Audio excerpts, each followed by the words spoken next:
I was part of a signals unit, stationed just outside Demyansk in the winter of 1943. We were dug into a forested area that had seen too many dead men pass through already. Our job was simple: keep communication running between forward observation posts and the main line. The snow came in early that year, and it never let up. Nights were black and dead quiet except for the trees groaning in the wind and the distant crack of rifle fire. We'd listen to coded bursts on the field radio and pass them down the line.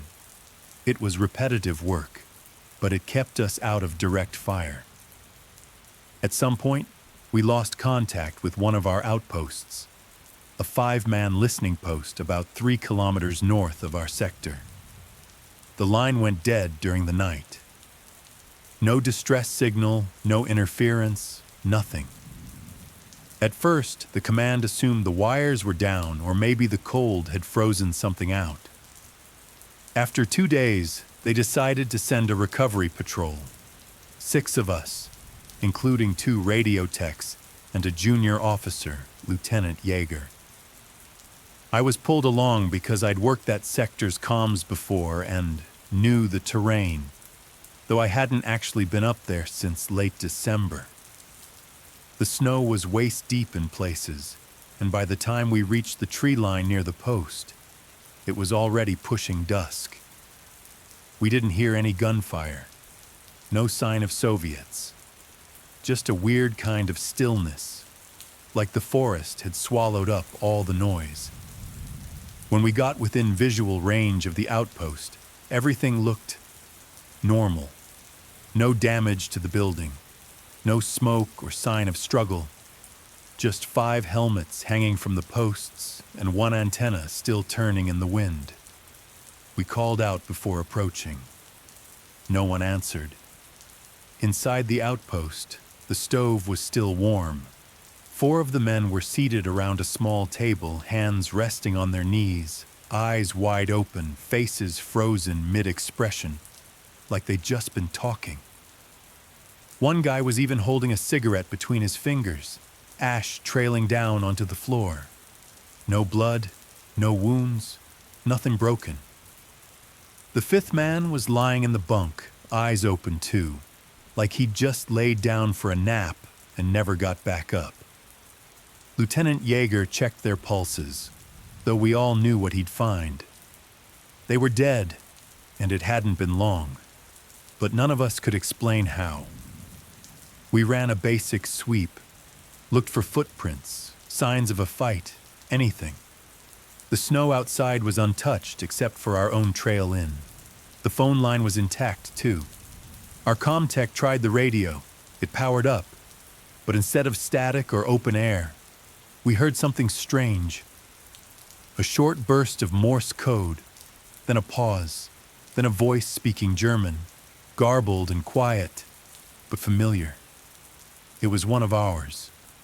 The voice on the radio was saying things none of us recognized at first, until I realized it was something I'd said earlier that week during a routine transmission.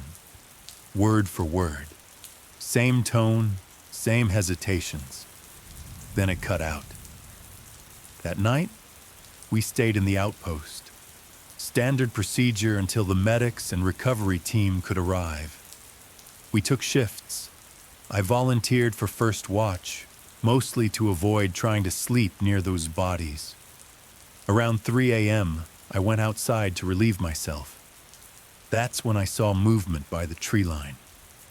A figure in field gray, standing perfectly still. I thought maybe one of us had gone out without saying anything, until he turned and looked straight at me. It was me. Same face, same scarf. Even the same damn scratch on my cheek from a barbed wire snag 2 days earlier. I backed into the doorway, heart going crazy, and when I looked again, he, or it, was gone. The next morning, no one looked well. I wasn't the only one who'd seen things. Weber, the comms guy, said he'd heard his mother's voice on the radio, calling him by a childhood nickname. Mueller claimed he saw Lieutenant Yeager wandering outside during the night, except Yeager had never left his bunk. The bodies hadn't moved, but something about them felt wrong now. Their eyes seemed slightly different, the pupils more dilated.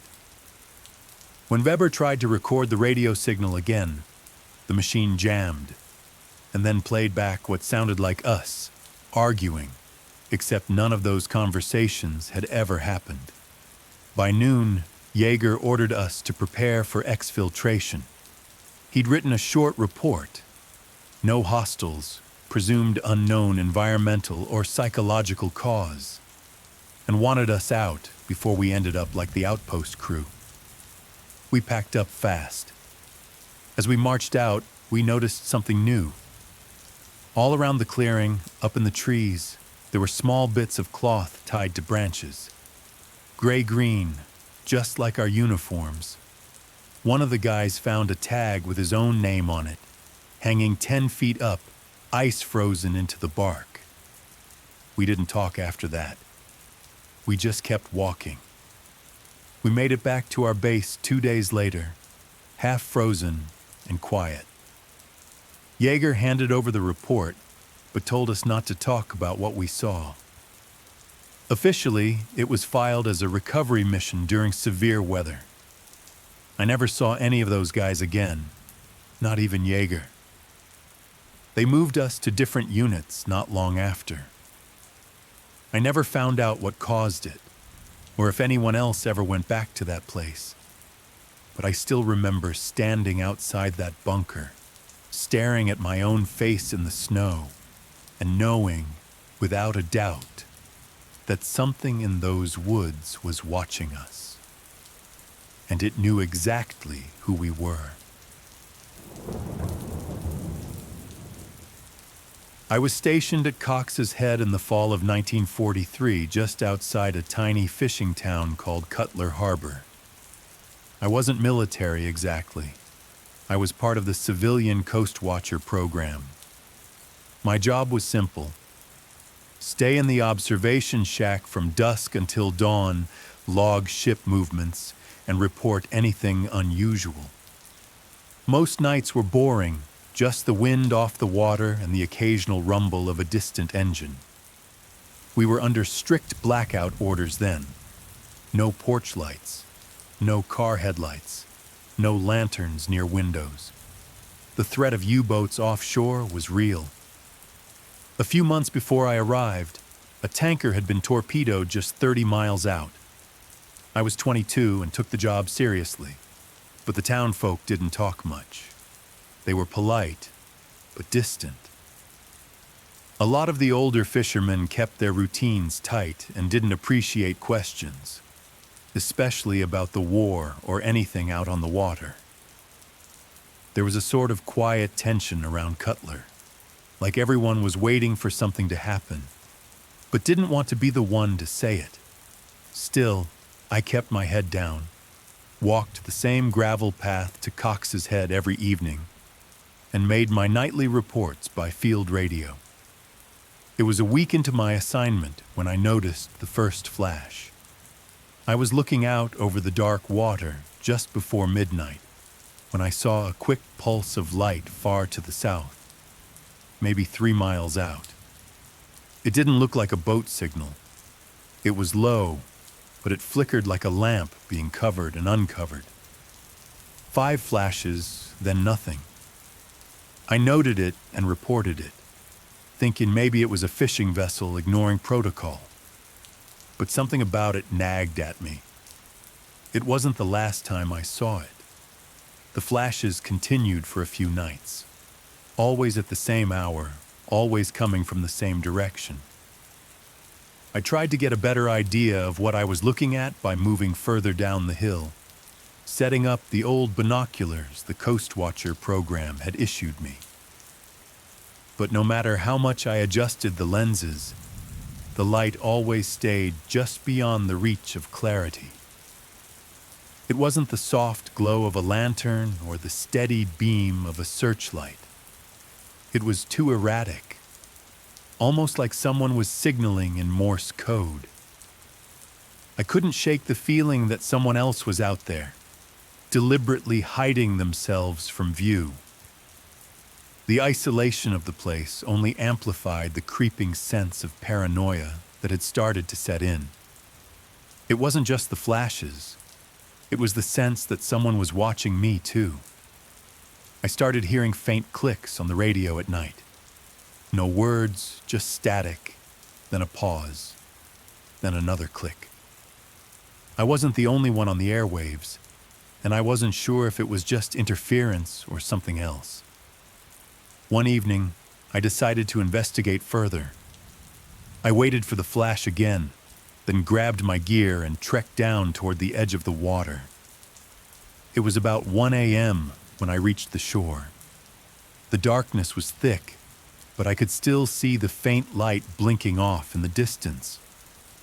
I followed the shore in a wide arc, trying to keep to the cover of the trees. As I approached the source of the light, I saw something unexpected. There on the rise above the beach was an old, abandoned lighthouse. I didn't know why I hadn't noticed it before. It had probably been years since anyone used it. But now, standing there in the shadows, I felt a creeping unease. I made my way up the bluff as quietly as I could. The lighthouse looked like it hadn't been touched in decades. Weathered stone, rusted railings, broken window panes. But when I stepped inside, I saw fresh boot prints in the dust. Someone had been there recently. The place smelled faintly of oil and something metallic. I climbed the spiral stairs slowly, careful not to make noise. At the top, the lantern room was dark, but I could see an old signaling lamp rigged up on a tripod. Wires trailed from it to a crate-shaped radio unit sitting open on the floor. Someone had gone through real trouble to keep this place off the books. The equipment wasn't military issue. It looked custom, like someone had cobbled it together from scrap. I noticed the notebook next to the transmitter. It was filled with code strings and what looked like translation attempts. But the words didn't match any German I'd seen in training. The last page was scribbled with a repeating line. "We are here." Beneath it, a series of numbers and letters I didn't recognize. I backed away from the desk and nearly jumped when I heard the transmitter click on behind me, by itself. Then, through the static, a tone started to pulse. Not Morse. Something else. That was when I heard the door at the bottom of the tower creak open. Someone else had arrived. I couldn't see who. It was pitch black on the stairs. But I heard footsteps start up, slow and steady. I killed the lamp and pressed myself into the corner of the lantern room, heart hammering. I don't know how long I waited there. Eventually, the footsteps stopped, but no one came up. When I finally worked up the nerve to look, the stairs were empty. I ran all the way back to my station and filed a report, but no one ever followed up. I never found out who sent those signals or what they wanted. But the fact that someone was out there using an old lighthouse in the middle of nowhere to send messages no one could explain, it still haunts me. Whatever it was, it felt like a warning, and I'm not sure we were supposed to see it at all.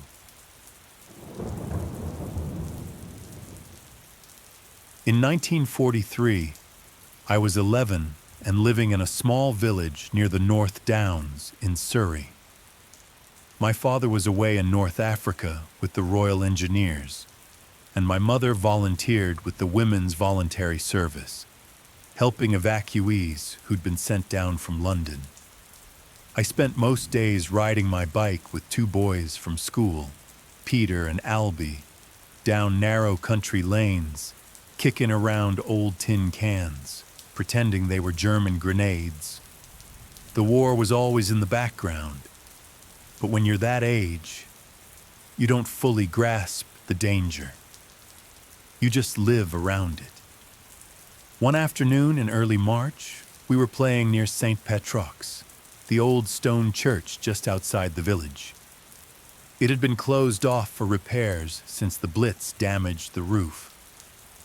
We weren't supposed to be there, but the groundskeeper was never around, and the place felt abandoned. Behind the churchyard was a low slope that dipped into a shallow grove. That's where we found the tunnel entrance, or what was left of it. The earth had collapsed in part of the hillside, revealing a jagged opening lined with old bricks and stone. It didn't look like a proper entrance, more like something forgotten. We cleared away loose soil and roots, and Peter shined his flashlight inside. The beam caught the start of a narrow shaft sloping downward, framed with rotting timbers. Albie said it was probably an old storage cellar from centuries ago, but I wasn't so sure. I'd never heard anything about tunnels on the church grounds, and I'd been inside with my mum more than once before it shut down. We agreed to come back the next day with extra torches and a rope, just in case. The next afternoon, we snuck out right after tea with our supplies stuffed in Peter's satchel. The rope was just a thick bit of washing line, but it made us feel prepared. The tunnel sloped deeper than we'd expected, the air quickly turning cold and musty. The flashlight beams bounced off crumbling stone and slick roots poking through gaps in the ceiling. About 10 feet in, we started seeing signs someone had been there. Fresh boot prints in the dirt, a tin of sardines left half open, and the stub of a red candle jammed into a crack in the wall. We should have left then, but curiosity kept us going. We followed the tunnel around a bend where it opened into a low chamber. On one wall, something had been scratched into the stone. Rows of crude symbols none of us recognized. They looked like writing, but not in any language we'd ever seen. Peter took a rubbing using the back of his maths homework, and Albie joked it was probably Saxon or something older. That's when we heard movement. Slow, dragging sounds deeper in the dark, too far for our torches to reach. We froze. Then Peter laughed nervously and said it was probably just rats. The next day, only Albie and I came back. Peter had told his mum he wasn't feeling well. Albie and I thought he was just shaken up. But when we got to the site, the rope we'd left at the entrance was gone. The dirt had been disturbed again, and inside the tunnel the air smelled stronger, sour, almost like rotting fabric. Deeper in, we found the sardine tin had been moved. In its place was a small, folded scrap of brown paper. Someone had written on it in the same symbols from the wall. That was when Albie said he didn't want to go any farther. After that, we didn't talk about it again. When I asked Albie if he told anyone, he just shook his head and said we should forget the whole thing. But I couldn't. I kept thinking about the paper, those strange symbols. I tried copying them into a notebook and took it to Mr. Hargrove, the village librarian. He frowned at it, said it looked vaguely like early medieval shorthand, but not quite. Made up, most likely, he muttered. But the way he looked at the page before handing it back, there was something in his eyes. He knew more than he was saying. A few days later, Peter went missing. His mum was frantic. There was a small search party, but nothing turned up. No one thought to look near the church ruins. I did. I went back alone. The rope was back again, tied off at the tunnel mouth. Inside, I found Peter's flashlight, cracked and dead, just past the bend where we'd seen the symbols. I didn't go farther. They were footprints, but they weren't right. Not boots, bare feet, long toes. Only one set going in and none coming out. I never went back after that. I don't know who or what used that tunnel, or why it was sealed all those years ago. All I know is that the warnings weren't for invaders. They were for us.